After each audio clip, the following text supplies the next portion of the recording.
Welcome to my channel. ఈరోజు నేను simple breakfast recipe sabudana khichdi ఎలా చేయాలో చూపిస్తాను. ఉపవాసం ఉన్నవాళ్ళు దీన్ని ఎక్కువగా తింటుంటారు కదా. ఇదొక హెల్దీ కిచిడి రెసిపీ. దీన్ని సగ్గుబియ్యంతో చేసుకుంటారు. చాలా ఈజీగా చేసుకోవచ్చు. ఎలా చేసుకోవాలో చూసేద్దామా మరి. ముందుగా సగ్గుబియ్యాన్ని తీసుకోవాలి. నేను చిన్న చాయ్ గ్లాస్తో 3 గ్లాసులు తీసుకుంటున్నాను. ఈ సగ్గుబియ్యాన్ని శుభ్రంగా 2 సార్లు కడిగి కిచిడి పొడి పొడిగా రావాలంటే 3 గ్లాసుల సగ్గుబియ్యానికి గ్లాసున్నర నీళ్లు పోసుకోవాలి. మూత పెట్టి నైట్ అంతా నాననివ్వాలి, లేదా 4-5 గంటలు నానితే సరిపోతుంది. 2 ఆలుగడ్డలను తీసుకుని ఒక గిన్నెలో నీళ్లు పోసి ఇక్కడ చూపిస్తున్న విధంగా స్టీమర్ను పెట్టి ఇందులో ఆలుగడ్డల్ని ఉంచి మూత పెట్టి ఉడకనివ్వాలి. 3 విజిల్స్ వచ్చే వరకు ఉంచితే సరిపోతుంది. 3 విజిల్స్ అయ్యాక మూత తీసి ఆలుగడ్డల్ని పక్కకు తీసి చల్లార్చాలి. చల్లారాక పొట్టు తీసి చిన్న చిన్న ముక్కలుగా కట్ చేసుకోవాలి. అలాగే ఉల్లిపాయ పచ్చిమిర్చి కూడా కట్ చేసి పక్కన పెట్టాలి. ఇప్పుడు స్టవ్ పై కడాయి పెట్టి 2 టేబుల్ స్పూన్ల ఆయిల్ వేసి వేడయ్యాక 1/2 టీ స్పూను ఆవాలు వేయాలి. ఆవాలు చిటపటలాడాక 1 టీ స్పూను జీలకర్ర వేసి వేయించాలి. 2 టేబుల్ స్పూన్ పల్లీలు వేసి ఎర్రగయ్యే వరకు వేయించాలి. ఇప్పుడు ఇందులోకి పొడుగా కట్ చేసిన 6 పచ్చిమిర్చి ముక్కల్ని వేయాలి. కలుపుతూ వేయించాలి.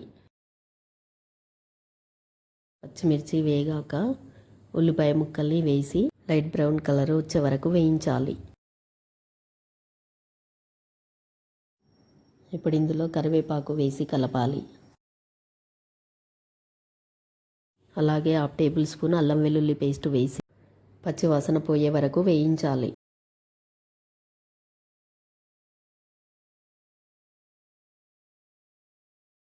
హాఫ్ టేబుల్ స్పూన్ పసుపు వేసి కలపాలి.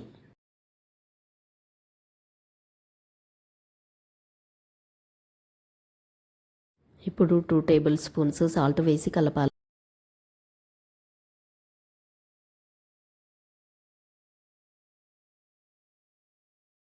ఉల్లిపాయ ముక్కలు బాగా ఫ్రై అయ్యాక నైట్ అంతా నానబెట్టుకున్న సగ్గుబియ్యాన్ని వేసి కలపాలి. ఈ వీడియో చూస్తున్న వాళ్ళందరూ లైక్ చేయండి. ఉడికించిన ఆలు ముక్కల్ని కూడా వేసి కలపాలి. మొత్తం అంతా కలిపి మీడియం ఫ్లేమ్లో 5 నిమిషాల పాటు వేయించాలి. కలుపుతూ వేయించుకోవాలి, లేదంటే అడుగంటుతుంది.